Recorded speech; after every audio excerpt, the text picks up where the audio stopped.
சில நேரத்துல மனைவிமார் நம்ம மேபி நமக்கு இன்னும் எக்ஸ்ட்ரா எஜுகேஷன் இருக்கலாம், இல்ல நம்ம இன்னும் எக்ஸ்ட்ரா டேலண்டடா இருக்கலாம். மனைவி டேலண்டடா இருக்கிறது ரொம்ப நல்லது.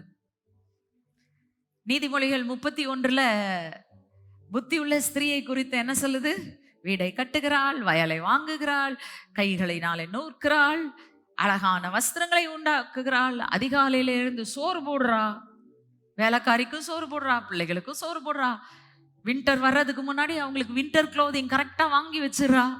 அதுதான் அந்த பகுதியில சொல்லப்பட்டிருக்குது. ஓகே, நான் இந்த காலத்து மொழியில சொல்றேன், அது பழங்காலத்து மொழியில சொல்லப்பட்டிருக்குது. அவ்வளவுதான். நல்லா கவனிங்க. ஒரு மனைவி டேலண்டடா இருக்கிறதுல தவறே கிடையாது. ஆனா நான் I am more talented than my ஹஸ்பண்ட்னா நான் அவருக்கு தலைக்கு மேல ஏறி உட்கார முடியாது.